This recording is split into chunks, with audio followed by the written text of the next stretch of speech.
Tenaga kerja asing, TKA, asal China berbondong-bondong masuk Indonesia.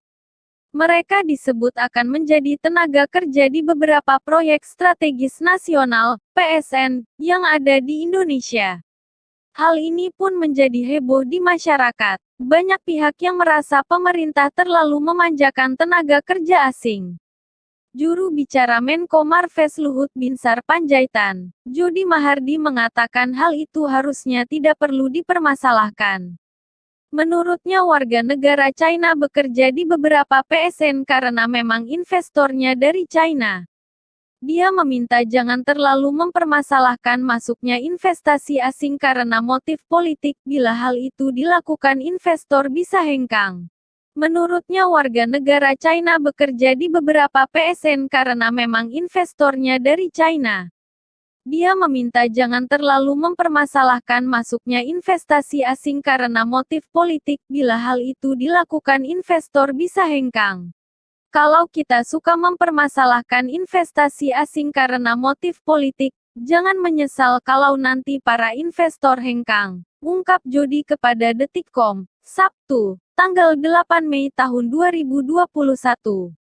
Jody menjelaskan penempatan warga negara China untuk bekerja di PSN ini sesuai dengan investor proyek itu sendiri. Misalnya ada PSN yang investornya dari negeri China, maka wajar saja tenaga kerja asing asal China ditarik untuk menyelesaikan proyeknya. Kalau soal TKA mana yang bekerja di PSN tertentu tergantung dari investornya. Kalau investornya dari China ya wajar saja mereka bawa TKA skill tertentu untuk penyelesaian proyeknya, tutur Jody. Juga dikombinasikan dengan tenaga kerja lokal. Selama itu dikombinasikan dengan tenaga lokal dan komposisinya diatur sesuai peraturan yang berlaku di negara kita, pungkas Jody. Jody pun menyinggung beberapa proyek milik Indonesia di luar negeri. Beberapa tenaga kerja asal Indonesia juga ikut serta dibawa dalam penyelesaian proyek tersebut. Begitu juga investasi kita di luar negeri. Kita sering bawa juga pekerja migran Indonesia, PMI, KOP, ungkap Jody. Mengenai masuknya tenaga kerja ini sendiri banyak diprotes berbagai pihak, paling anyar protes keluar dari kalangan buruh. Menurut Presiden Konfederasi Serikat Pekerja Indonesia, KSPI, Said Iqbal, kedatangan para WN China tersebut jadi bukti tujuan dari diterbitkannya Omnibus Law UU Cipta Kerja. Dia menyebutkan salah satu aturan pada klaster ketenagakerjaan adalah untuk memudahkan masuknya TKA China ke Indonesia. Padahal saat ini, sambung Said, rakyat Indonesia justru lebih membutuhkan pekerjaan, karena banyak yang kena PHK akibat pandemi. Itulah sesungguhnya tujuan Omnibus Law.